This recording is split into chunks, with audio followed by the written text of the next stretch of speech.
The air was a sterile hum, a constant low-frequency vibration that settled deep in the bones and promised nothing.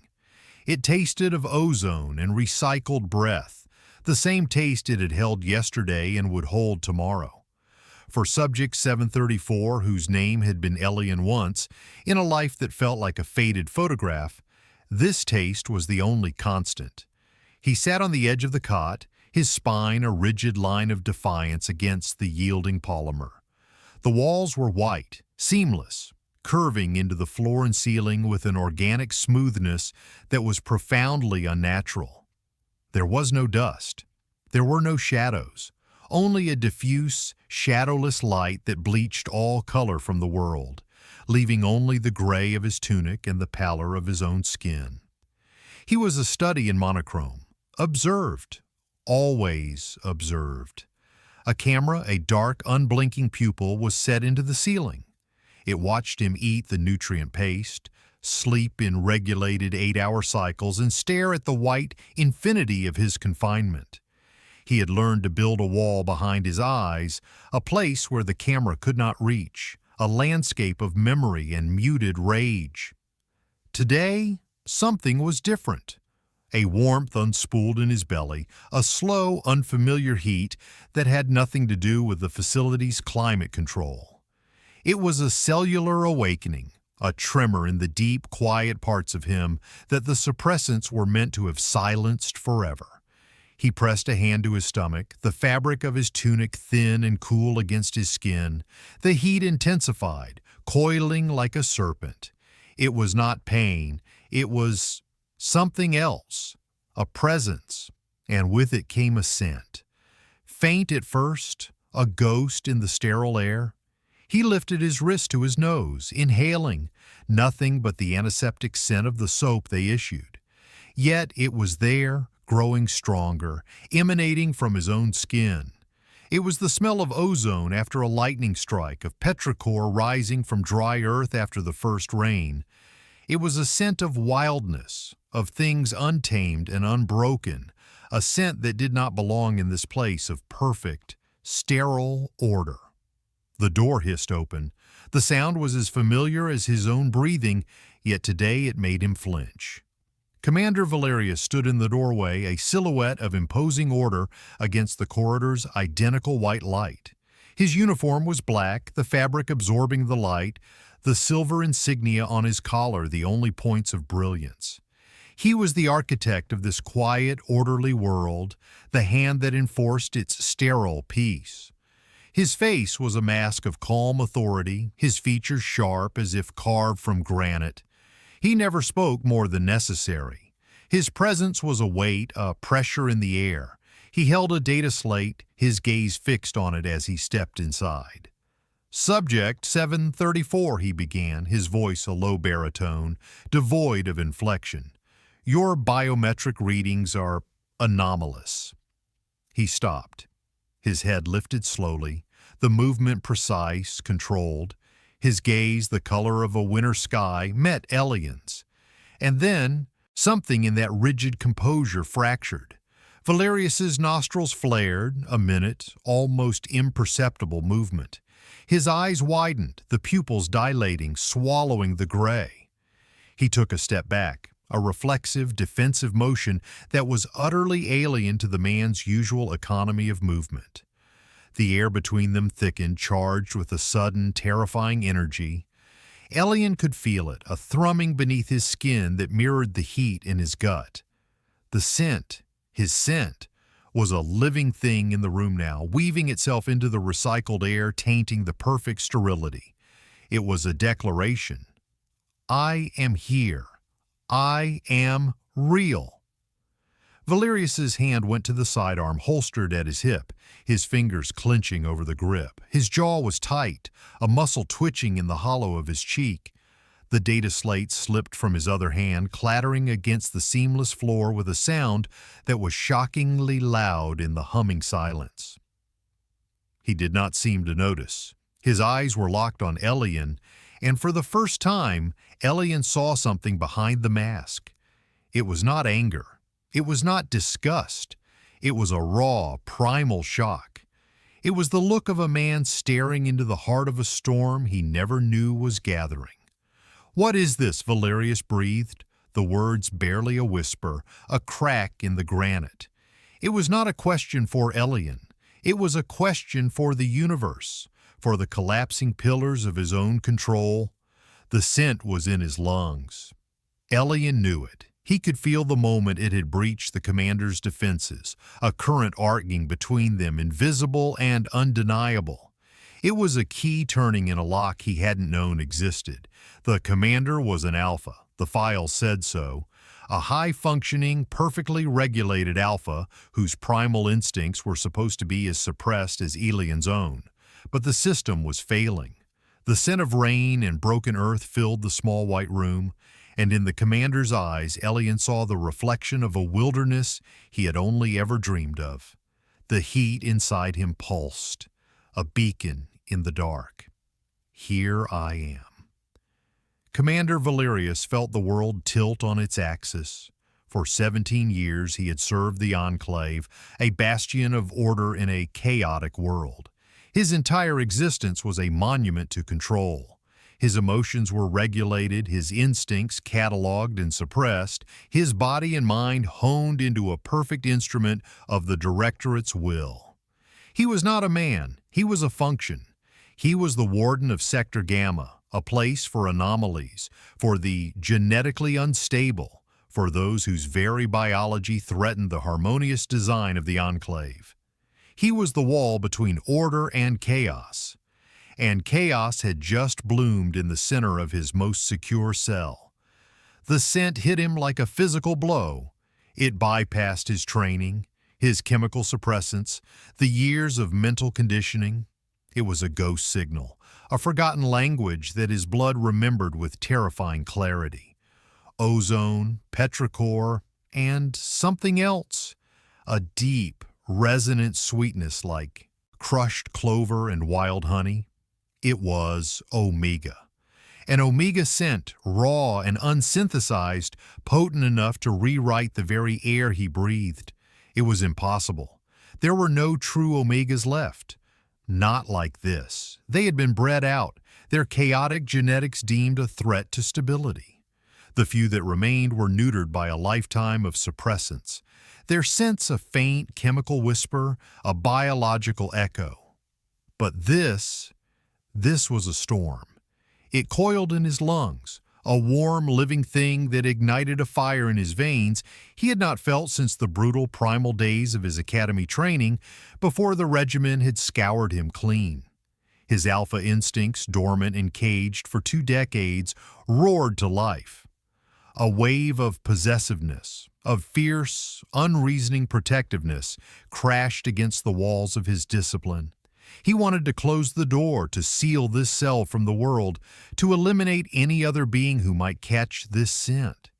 He wanted to stand before the boy, Subject 734, and become a shield.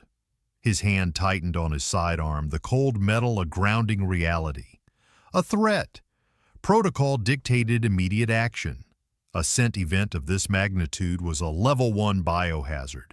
It required quarantine, neutralization, and the subject's immediate transfer to the Medicae Division for recalibration. Dr. Aris would have a field day. She loved puzzles like this. She would dissect the boy's genome with cold, clinical glee, searching for the flaw in the system that allowed this to happen. The thought sent a spike of ice through the fire in his blood. He saw the boy, Elian, his file had named him, though the name was a redacted ghost. He saw him on one of Aris's steel tables, his defiance replaced by the vacant stare of the recalibrated. The image was intolerable. He forced his hand to release his weapon. He bent, his movements stiff, and retrieved the data slate. His own biometrics displayed on the screen were a chaotic scrawl. Heart rate elevated, pheromone output spiking, adrenaline levels critical. He was a walking protocol violation. A system malfunction, Valerius stated, his voice harsher than he intended. He was speaking to himself, to the unblinking eye of the camera, to the order he was trying to reimpose. Your suppressant dispenser is likely compromised. It will be rectified. The boy, Ilian, just watched him. His eyes, the color of faded denim, were wide with a fear that was mingled with something else, a flicker of power. He knew. He knew what his scent was doing to the commander. He sat there, small and fragile in his gray tunic, yet he was a force of nature that had just brought the warden of Sector Gamma to his knees. Valerius backed out of the cell, his movements deliberate, a retreat disguised as a strategic withdrawal. He sealed the door, the hiss of its closing, a final, definitive sound. Leaning against the corridor wall, the smooth, cold surface, a stark contrast to the heat raging within him, he took a deep, shuddering breath. The scent lingered, clinging to his uniform, woven into the fabric of his senses. He could still taste it on his tongue. He keyed in a command on his slate, his fingers stiff. Subject 734. Access level restricted. Commander override. All monitoring medical and nutritional protocols to be routed through my authority only. Effective immediately. It was a gross overreach of his authority. It would raise flags. Eris would question it. The directorate might even investigate. But it was the only thing he could think to do. He was walling the boy off, creating a quarantine not just for the biohazard, but for the boy himself. A quarantine from the system, from Dr. Eris, from anyone else who might be drawn to that impossible, devastating scent. He was breaking protocol to protect an anomaly. He was compromising 17 years of perfect service for a boy whose scent felt more like home than any place he had ever known. The fire in his blood did not cool. It settled, a low, constant burn, a promise of the chaos to come. He was not a man. He was a function. But a function was failing, a gear in the great machine grinding against its purpose, threatening to break the entire mechanism. He walked away from the cell, his stride measured, his face a mask of stone, but inside the storm was just beginning. The days that followed were a study in restrained tension. The universe of Cell 12, Block Gamma, had contracted to include only 2 celestial bodies, orbiting each other in a careful, silent gravitational pull. Commander Valerius now delivered the nutrient paste himself. He would arrive, his presence filling the small space, the scent of antiseptic and crisp. Black uniform, a stark counterpoint to the wild, earthy fragrance that now clung to Elian like a second skin. The scent had not faded. If anything, it had deepened, settling into a constant low hum of existence that Valerius seemed to feel more than smell. It was a pressure against his skin, a thrum in his bones. He never stayed long. He would place the tray on the small ledge that unfolded from the wall, his movements economical and precise. He would conduct a visual scan of the cell, his eyes sweeping over the seamless white walls, the cot, the sanitation unit, everything but Elian himself. Yet Elian felt the weight of that averted gaze. It was a tangible thing, a current of awareness that made the hairs on his arms stand up.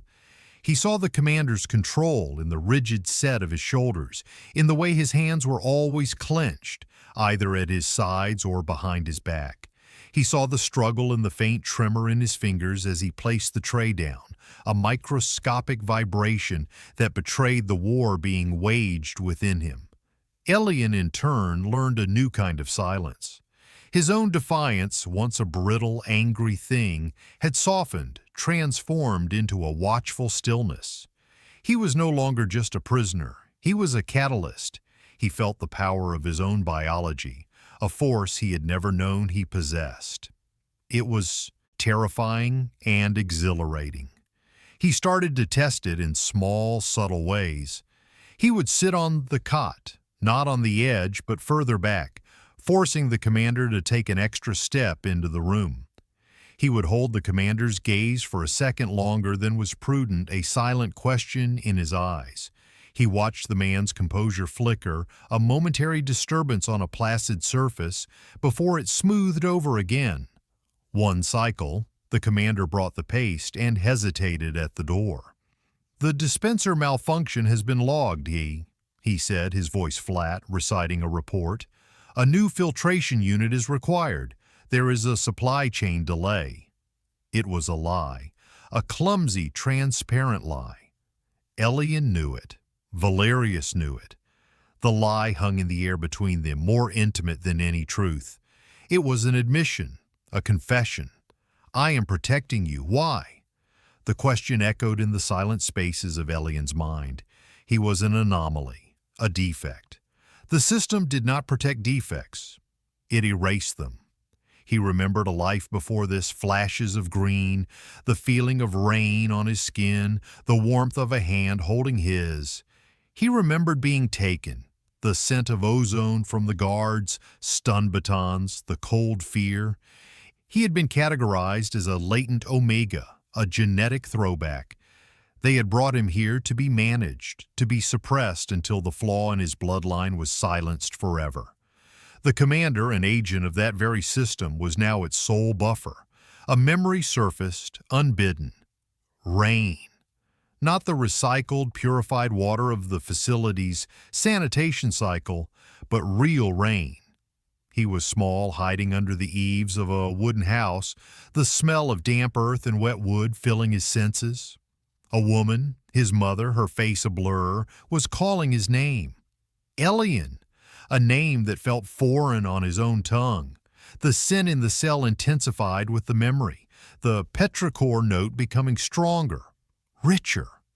Valerius flinched, his hand rising to pinch the bridge of his nose.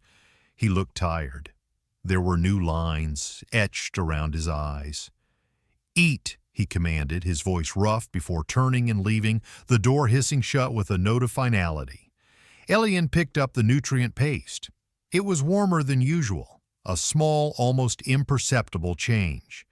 But in this world of absolute, unvarying routine, it was a seismic event. He looked at the camera in the ceiling. He knew with a sudden, chilling certainty that its feed had been rerouted, that the only person watching him now was the man who could not bear to look at him, the man who was slowly, deliberately breaking every rule to keep him safe. The warmth in his belly, once a source of fear, now felt like a secret fire, a source of strength. He was not just Subject 734. He was Elian. And for the first time in a long time, he felt the fragile, dangerous bloom of hope. Valerius sat in his office, the screen before him displaying schematics of Sector Gamma's ventilation system. It was a labyrinth of ducts, filters, and scrubbers, a closed loop designed to maintain perfect atmospheric purity. He was an expert on its every function. He was also at this moment its primary saboteur. He had flagged Elian's cell, Cell 12, as having a faulty atmospheric regulator, shunting its air through a secondary, isolated filtration loop that vented directly into an incinerator unit. It was a temporary fix, a flimsy piece of fabrication that would not hold up to serious scrutiny, especially from Dr. Aris. But it bought him time. Time for what? He did not know.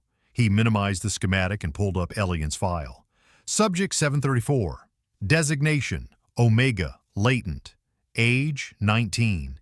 Intake date, 11 years prior. Reason, genetic anomaly. Parental units, decommissioned. The words were cold, sterile, reducing a life to a series of data points. He clicked on the intake image, a boy of 8, small and terrified, his eyes wide in the harsh, processing light. There was a smudge of dirt on his cheek, a relic from another world. Valerius felt a pang in his chest, so sharp and unexpected, it made him gasp. It was an echo of the boy's terror, a phantom limb of emotion he should not be capable of feeling. He was not an asset. He was not an experiment. He was a boy who had been stolen from the rain. He was a young man who smelled of the earth. Valerius's own file was a study in contrast. Commander Valerius, designation, Alpha, stabilized, age, 38, service duration, 17 years, commendations, 14, infractions, 0, a perfect record, a life of unwavering obedience. Until now. His infractions were mounting daily, a shadow ledger of broken protocols and falsified reports. He had restricted all medical access to aliens, citing potential cross-contamination. He had taken personal charge of the subject's nutritional and sanitation needs. He had, in essence, built a fortress of lies around Cell 12, with himself as the sole guardian. The door to his office chimed. "Enter," he said, his voice level. Dr. Aris stepped inside, her white coat pristine, her silver hair pulled back in a severe bun. She was the chief of Medici, a woman who saw the human body as a flawed machine in need of constant, aggressive maintenance. Her eyes, the color of polished steel, held a look of piercing intelligence and zero compassion. "Commander," she said, her tone clipped, "I was reviewing the sector's atmospheric logs. Cell 12 shows a persistent anomaly you flagged as a mechanical failure. It's been 3 cycles. Standard procedure requires a full diagnostic and, if necessary, subject relocation." "The supply chain is delayed," Valerius repeated the lie, hating how thin it sounded. "I will not risk moving the subject until I can guarantee a stable environment. The anomaly is contained." Aris tilted her head, a gesture like a predatory bird. "Contained? Your solution is to vent the air directly into the incinerator. That's not containment, Commander. That's concealment. What are you concealing?" He met her gaze, his own expression a carefully constructed wall of indifference.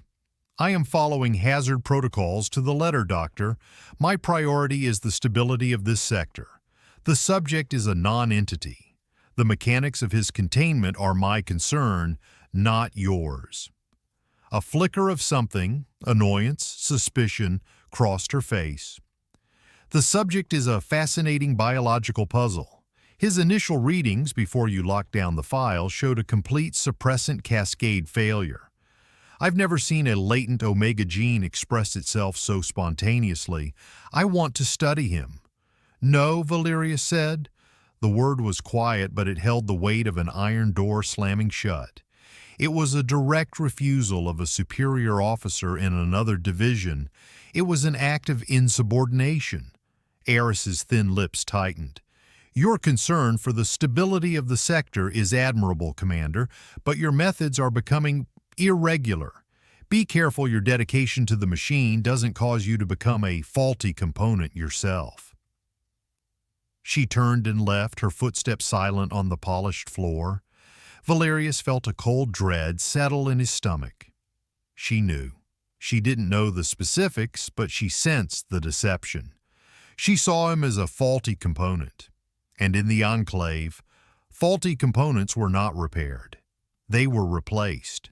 He turned back to the screen, to the image of the 8-year-old boy with dirt on his cheek. The dread was swiftly replaced by a cold, hard resolve. He would not let her have him. He would burn the whole sector down before he let Aris put her clinical, curious hands on the boy who smelled like the world he had forgotten. The machine was breaking, and he was the one holding the hammer. The sterile routine was shattered without warning. It happened midway through the designated sleep cycle. A low, insistent alarm began to pulse through the cell, the shadowless light shifting to a deep, ominous red. Elian sat bolt upright on the cot, his heart hammering against his ribs. The warmth in his belly, a constant companion for days, suddenly flared into an agonizing fire. A cramp seized him, so intense it stole his breath, forcing a cry from his lips. His body was betraying him. The scent in the cell, his scent, exploded.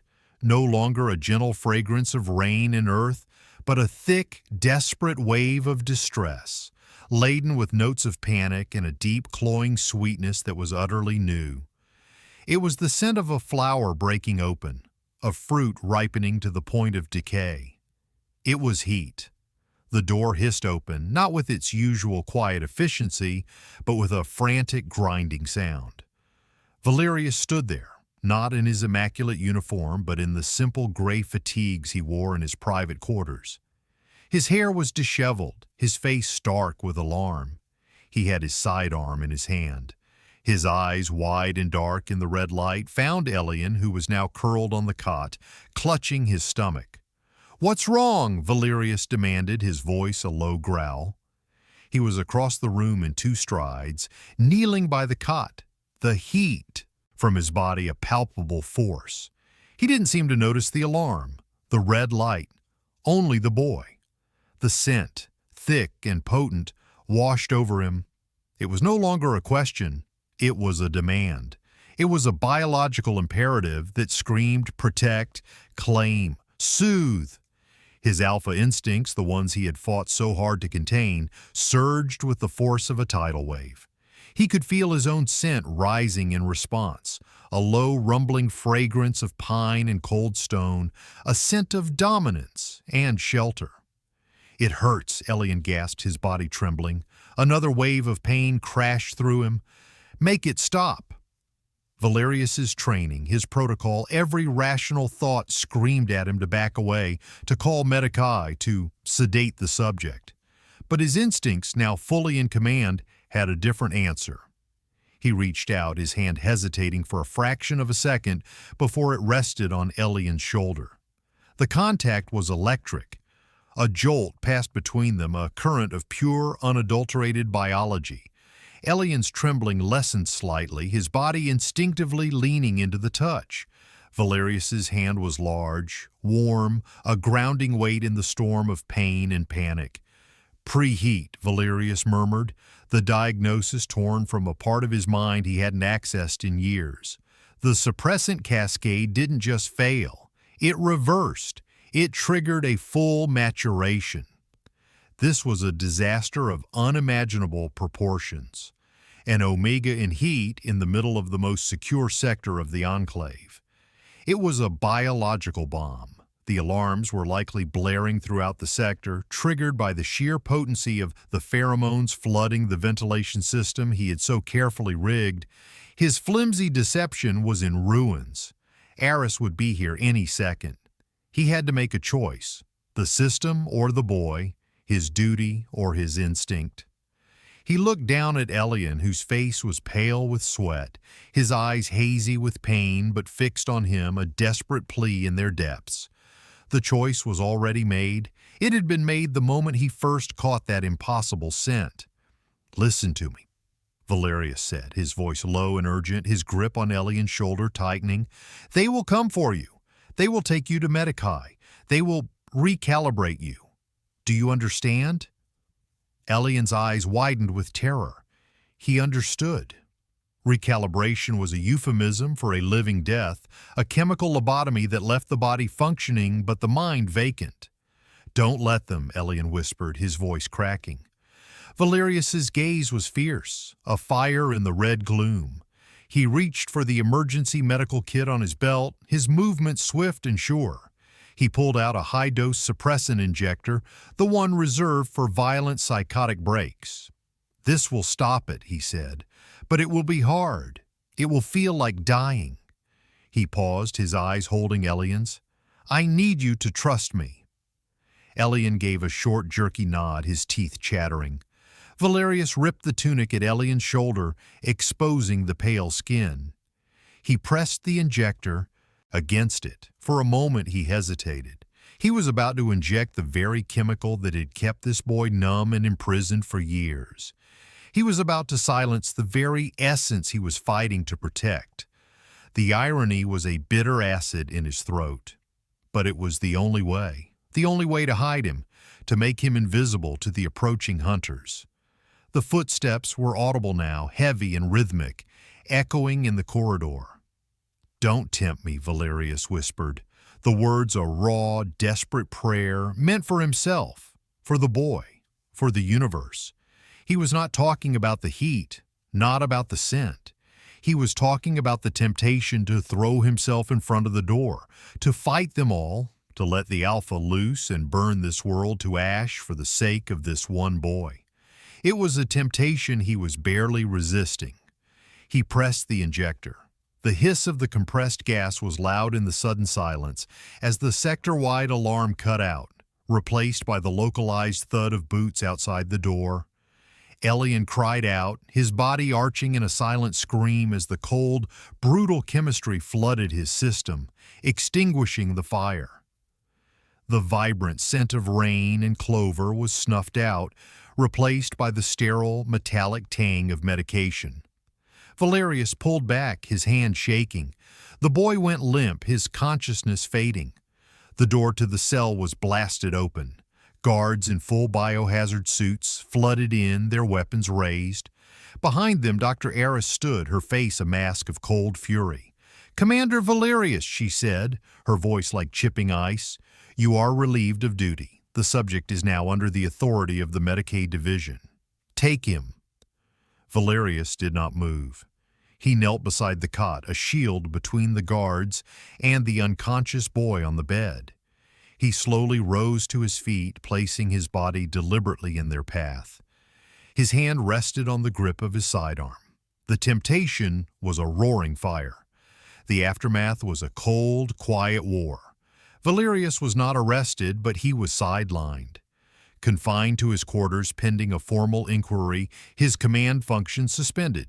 It was a calculated move by the Directorate, likely at Eris's suggestion. A public arrest of a sector commander was a sign of instability, and the Enclave abhorred instability. Better to isolate the faulty component, study its malfunction, and then quietly remove it.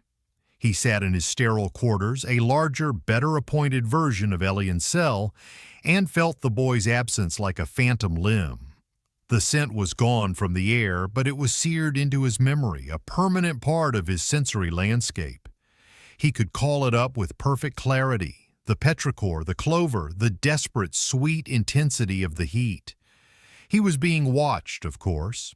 His communications were monitored, his movements tracked, but they had underestimated him. They saw a soldier, a functionary who had inexplicably broken. They did not see an alpha whose instincts, once awakened, were a formidable, calculating force.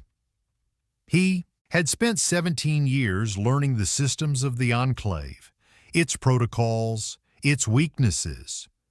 Now he was turning that knowledge inward, using it as a weapon.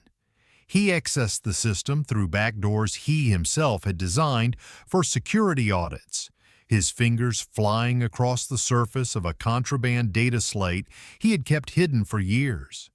He moved like a ghost through the Enclave's digital arteries, a virus in the machine. He found Elian.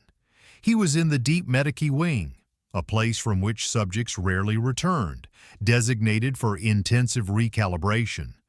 His new file was heavily encrypted, but Valerius broke through the firewalls with a cold, methodical fury.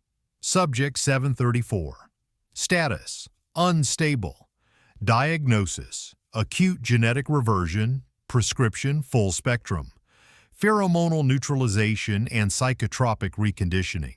Scheduled for procedure in 48 cycles. The words were a death sentence. Eris was not just going to suppress him, she was going to erase him. She would strip his biology, scour his mind, and leave behind an empty, breathing shell. 48 cycles. He had less than 2 days. His search widened, a frantic, desperate cast of a net. He looked for a way out. Not just for Elian, but for both of them. Escape from the Enclave was considered a theoretical impossibility. It was a self-contained arcology, buried deep beneath a toxic, irradiated wasteland. No one had ever gotten out, but there were stories, whispers among the lower-level technicians and decommissioned soldiers.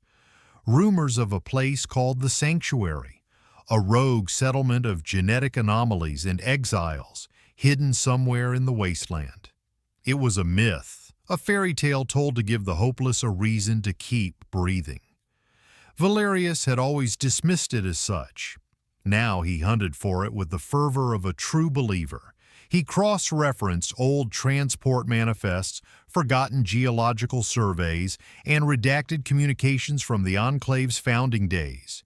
He found a thread, a single encrypted data packet from 70 years ago, detailing the sealing of a subterranean river conduit, designated Tunnel 7. The reason for its sealing was classified at the highest level. The location was miles from the Enclave's main structure, deep in the abandoned geothermal sectors. It was a long shot, A ghost of a chance. But it was the only one he had. A plan began to form, a desperate, intricate piece of clockwork. It would require precise timing, a deep understanding of guard rotations, and a willingness to sacrifice everything. He felt a strange calm settle over him. The conflict that had warred within him, duty versus instinct, was over. His duty was no longer to the Enclave. His duty was to the boy.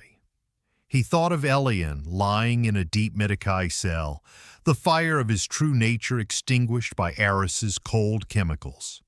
That image was all the fuel he needed. He found an old schematic, a blueprint for the standard issue tunics. He zoomed in on the fabric, on the microscopic threads. Woven into the collar of every garment was a passive biometric tracker, a simple, elegant tool of control. Valeria smiled a grim, humorless expression. Aris thought she had her prize locked away in the most secure part of the facility, but she hadn't accounted for one thing. Every morning for the past week, Valerius had brought Elian his uniform, and every morning before he did, he had spent 5 minutes with the garment, his hands holding it, his own scent, the quiet, suppressed scent of a formidable alpha clinging to the fibers. It was a scent that said mine, a scent that the trackers in the laundry units would have registered and logged, a scent that, to the automated systems, now identified that specific tunic as belonging not to Subject 734, but to Commander Valerius himself. It was a small detail, a tiny flaw in a perfect system, and it was going to be their key. Elian drifted in a fog. The world was muted, the colors bled away, the sounds distant and distorted. The fire in his belly was gone, replaced by a profound, hollow cold. He was back in the nothingness, the state of being he had endured for years, but now it was worse, because he remembered the fire. He remembered the feeling of being vividly, painfully alive. They kept him in a different cell, one with walls of frosted glass. He could see shapes moving beyond it, figures in white coats. He knew one of them was Dr. Aris. He could feel her cold, curious gaze on him even when he couldn't see her. They drew his blood, ran scans, and spoke about him as if he were a piece of equipment. The pheromonal expression is completely dormant, he heard Aris say once, her voice filtering through the glass. But the genetic markers are still active. Fascinating. The recalibration will need to be thorough. Recalibration. The word echoed in the cold, empty space of his mind. He remembered Valerius's warning, the urgency in his voice, the heat of his hand on his shoulder. The memory was a single flickering candle in an endless dark. He clung to it. He was alone, more alone than he had ever been. The commander was gone. They must have taken him. He had broken the rules, had stood between Elian and the system. The guilt was a heavy, cold stone in his chest. He had destroyed the only person who had ever shown him a flicker of something other than clinical interest. One of the figures in white, a junior technician, came into the cell to attach a new nutrient drip. The technician was young, his face nervous. He avoided looking at Elian, his hands fumbling with the tubes. "They say the commander went mad," the technician whispered, his voice barely audible. Pheromonal contamination, they called it. A throwback alpha losing control over a throwback omega. They're going to decommission him. Decommission. Another euphemism. It meant death. The cold stone of guilt in Elian's chest shattered, replaced by a shard of pure, hot rage. It was a familiar feeling, the old defiance he had nurtured in his years of solitude. But now it had a focus. It was not for himself, it was for Valerius. The rage cleared the fog in his mind just for a moment. He looked at his hands, at the pale, thin wrists. He was helpless, a subject, an anomaly to be corrected. What could he do?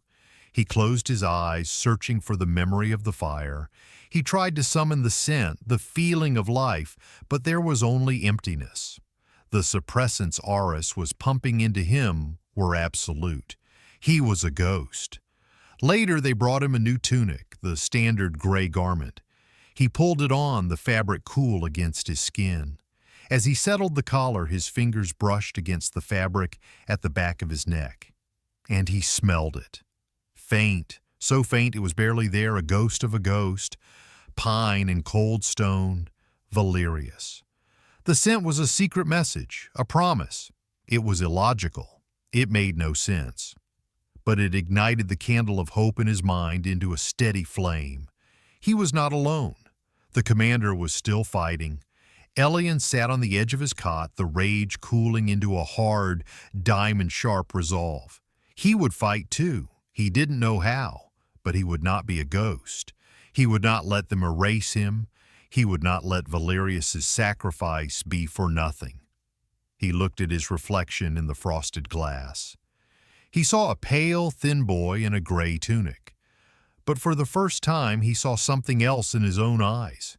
He saw a flicker of the commander's fire. He was not just an Omega to be protected. He was a partner in a rebellion.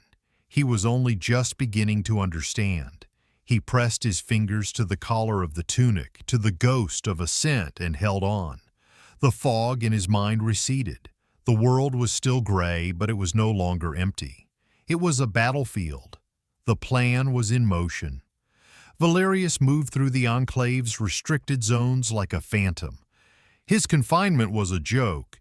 He had overridden the locks on his quarters hours ago. He wore the black fatigues of the Enclave's elite tactical squad, a uniform he had acquired from a supply locker, his face obscured by a helmet. To any camera, to any guard, he was just another shadow on patrol. He moved with a purpose that was terrifying in its intensity. First, the communications hub. A small, precisely placed thermal charge disabled the main comms array, cutting the Enclave off from the central directorate. No calls for help, no status reports. Sector Gamma was, for the next crucial hour, on its own. Next, the central security nexus. He didn't disable it. That would trigger a sector-wide lockdown. Instead, he uploaded a virus he'd coded in the last 12 hours, a loop program that would play the last 5 minutes of normal security footage over and over again. The guards watching the monitors would see nothing but peace and order. He was creating a bubble in reality, a space where he and Elian could move unseen.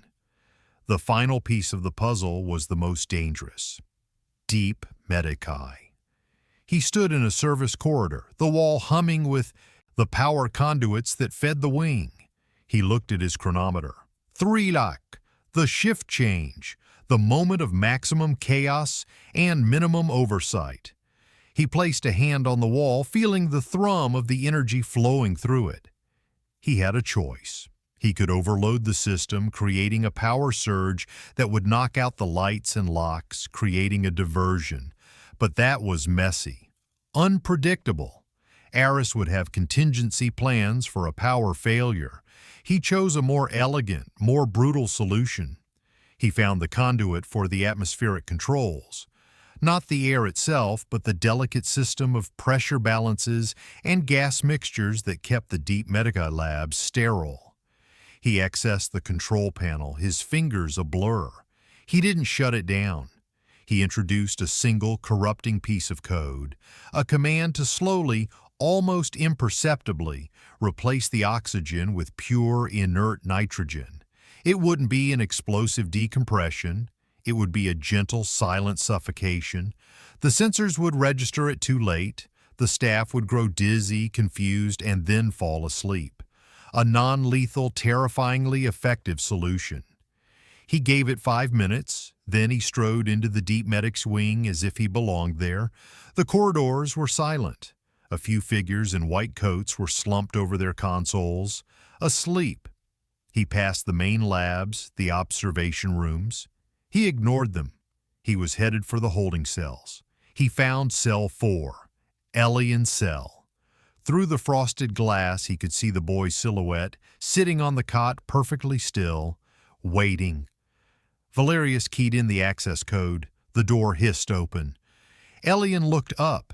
His eyes, clear and sharp, met Valerius's. There was no surprise in them, only recognition and a fierce, burning resolve. Valerius felt a surge of pride so intense it almost staggered him. This was not the frightened boy from the cell. This was a survivor. "It's time to go," Valerius said, his voice low. He held out a hand. Elian took it without hesitation. His hand was cold, but his grip was strong.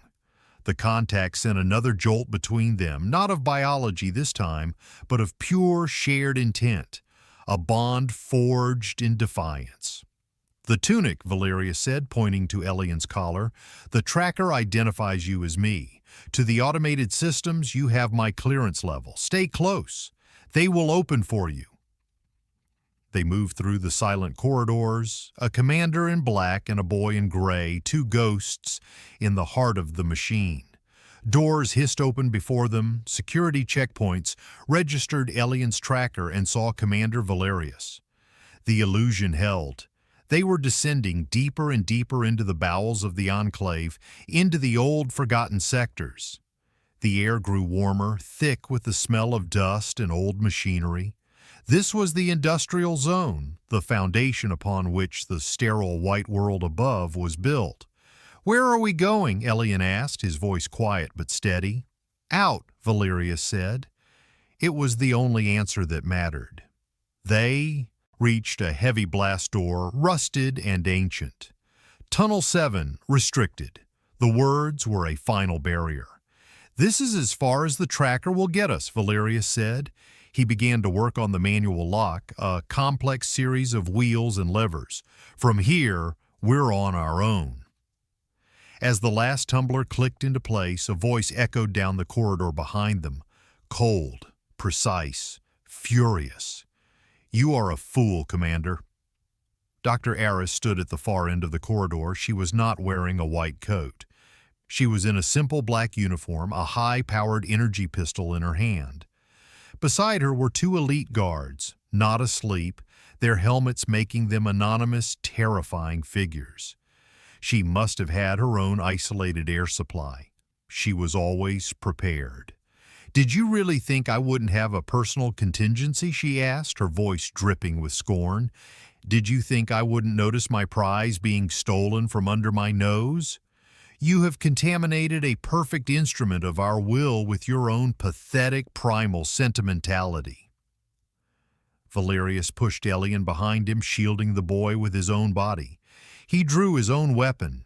"He is not an asset, Aris," Valerius said, his voice dangerously quiet. "He is a person, something you have forgotten how to recognize." "He is a flaw," Aris countered, raising her pistol. "And you are a disease. Both must be purged." The air crackled with tension. The standoff was absolute. Two ideologies, two forces of will, about to collide in the dusty, forgotten depths of the world. The corridor became a maelstrom of light and sound. Aris fired first, a bolt of searing blue energy that vaporized the section of wall where Valerius's head had been a split second before. He had moved with a speed that was purely instinctual, shoving Elian toward the partially open blast door of Tunnel 7 while returning fire. His own shots were not aimed to kill, but to disable. He hit the ceiling conduits, showering the corridor in a cascade of sparks and plunging the far end into darkness. The guards opened fire, their disciplined shots peppering the metal around the doorway. Valerius felt a searing pain in his shoulder as a bolt grazed him, the fabric of his uniform smoking. He grunted, ignoring the pain, his focus absolute. "Go!" he roared at Elian. "Get the door open!" Elian scrambled through the gap, his hands fumbling for the inner wheel. The heavy door was a testament to ancient engineering, designed to withstand immense pressure. It moved with a deep, groaning protest. Valerius laid down suppressing fire, forcing Aris and her guards to take cover. He was a perfect soldier, a master of tactical combat, but he was outnumbered and outgunned. The pain in his shoulder was a dull, heavy throb, and his movements were becoming sluggish. "It's not just sentimentality, Aris." he shouted into the chaos, his voice echoing in the confined space. It's a recognition of what you've thrown away. You trade life for order, and you end up with neither. Order is the only thing that matters, she shrieked back, her voice losing its cold precision, cracking with fanaticism. It is the only thing that separates us from the beasts we evolved from. You want to return to the mud, Commander? So be it. One of the guards broke cover, charging forward. Valerius met him head-on. The fight was brutal and short. He used the guard's momentum against him, disarming him and using the man's own body as a shield against a shot from the second guard. He shoved the body away and fired twice, precise, efficient shots that took the second guard down. Now it was just him and Eris. The blast door was halfway open, a dark, yawning maw promising an unknown future. Elian was straining at the wheel, his face pale with effort. "Almost there, Bah!" he yelled. Valerius risked a glance behind him. Eris was stepping out from behind her cover, her pistol leveled, her face a mask of cold, intellectual hatred. He knew he wouldn't be fast enough to turn and fire. This was the end of the line. Then something happened that defied all logic, all training, all expectation. Elian let go of the wheel. He turned and faced Ares, his small frame silhouetted against the darkness of the tunnel. He took a deep breath, and from the very depths of his being, from the core that her chemicals had tried and failed to extinguish, he called forth the fire. The scent bloomed in the corridor, a psychic shockwave. It was not the gentle scent of rain or the sweet scent of heat. It was a scent of pure, unadulterated rage. It was the smell of a storm breaking, of lightning striking stone, of a dominant territorial Omega claiming his ground and protecting his own. It was a scent of power. It slammed into Aris with the force of a physical blow. She staggered back, her pistol wavering. Her eyes, for the first time, showed not just anger, but a flicker of fear. She was a scientist, a creature of logic. This raw biological weapon was something she could not comprehend. For Valerius, the scent was different. It was not a threat. It was a song. It flooded his senses, clearing the pain from his shoulders, sharpening his focus, fueling him with a fierce, protective pride that was more potent than any stimulant.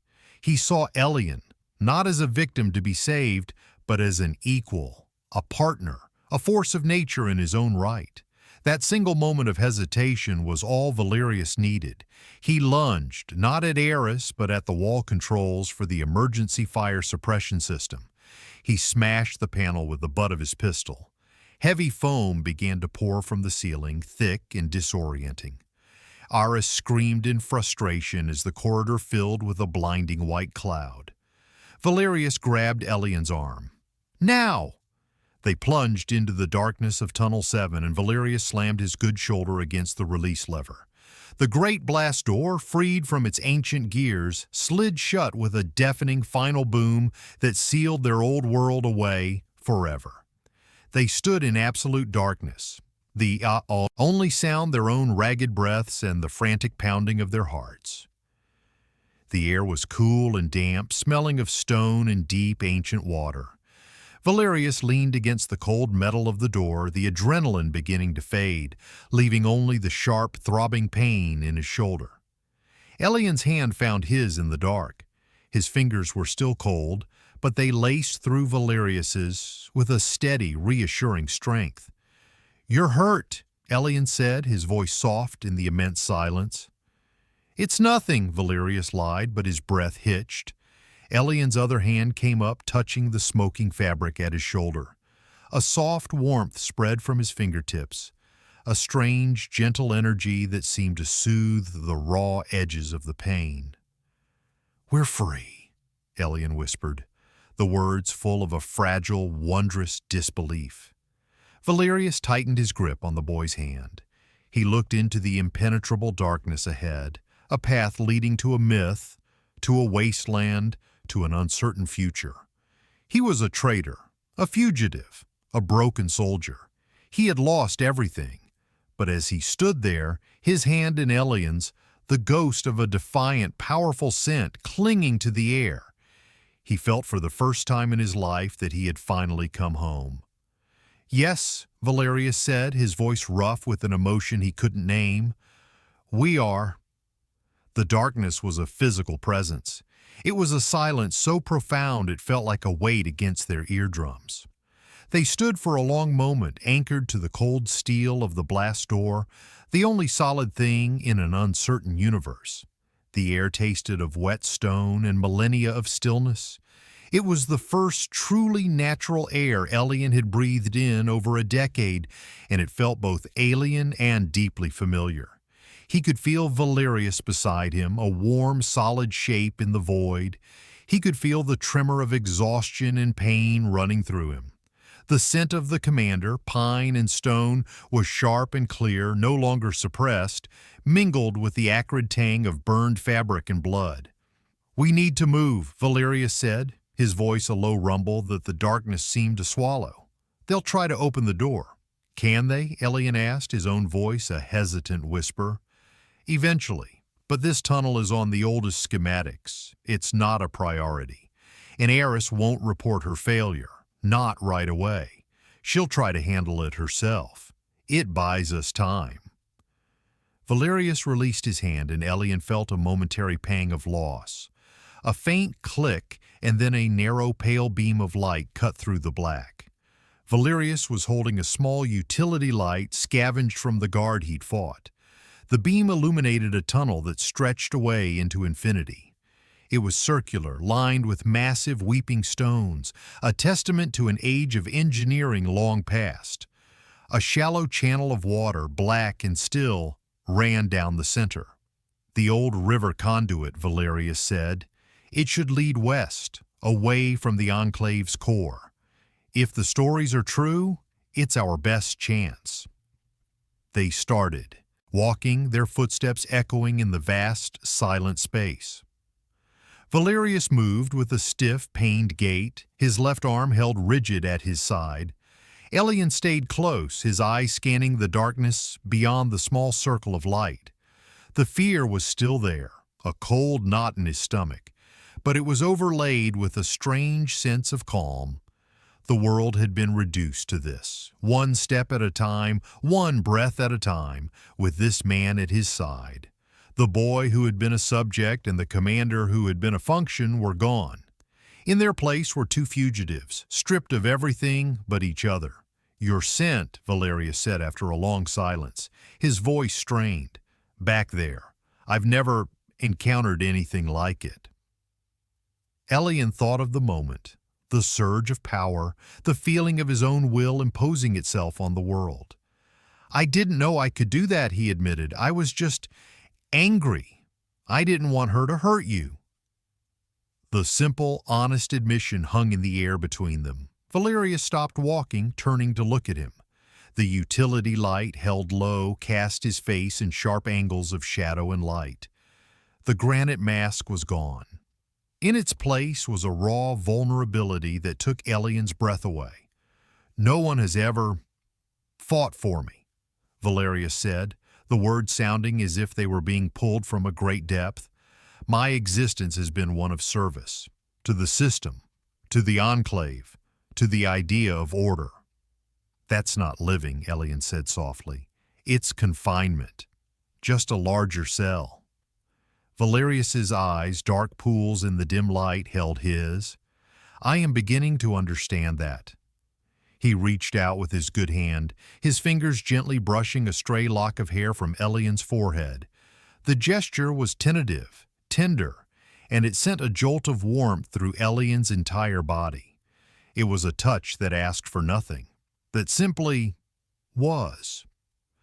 A moment of connection in the deep dark. They continued on, the silence between them no longer empty, but filled with a new unspoken understanding. The tunnel sloped gradually upwards. The air began to change, losing its subterranean chill, carrying a new scent, a scent of decay and dust and vast open spaces. After what felt like an eternity, they saw it, a faint gray light ahead. They broke into a run, Valerius gritting his teeth against the pain in his shoulder. The light grew, resolving into a crack in the tunnel ceiling, a place where the ancient stone had collapsed. A heavy iron grate, rusted and broken, lay half buried in a pile of rubble. Above it, a sky the color of ash was pricked with the faint, watery light of 1,000 distant stars. They had made it. They were outside.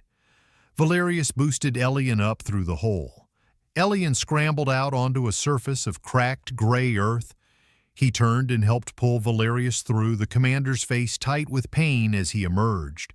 They stood, breathing in the air of the wasteland.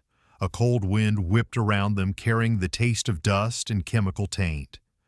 The sky was a vast, empty dome.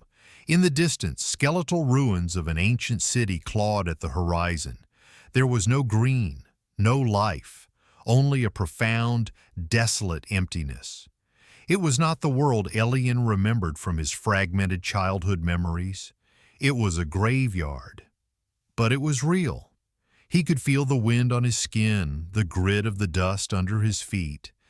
He looked up at the stars, more stars than he could have ever imagined, cold and beautiful and terrifyingly distant. Valerius came to stand beside him, his broad shoulder a comforting presence. He had shrugged off his black tactical vest and was tearing a strip from his undershirt to create a makeshift sling for his arm. He followed Elian's gaze to the horizon. "This is it," Valerius said, his voice flat. "The world the Enclave was built to save us from." Elian felt a tremor of despair. They had escaped one prison only to find themselves in a larger, more desolate one. He looked at Valerius, at his tired, pain-etched face. He saw the cost of their freedom. "Was it worth it?" Elian whispered, the wind stealing the words. Valerius turned to him, and in the dim starlight, his eyes were clear and steady. He reached out and wrapped his good arm around Elian's shoulders, pulling him close, shielding him from the wind. The gesture was protective, possessive, and deeply comforting. He buried his face in Elian's hair, inhaling. The scent of rain and earth was still there, a faint, stubborn ghost of life in this dead world. "Yes," Valerius murmured, his voice a raw, certain sound against Elian's skin. "It was worth it." In the vast, silent ruin of the world, under the cold and distant light of the stars, they stood together, two survivors, two anomalies, their shared warmth the only real thing in a universe of desolation. The future was a blank page, a terrifying void. But for the first time, they were free to write their own story. And it would begin here.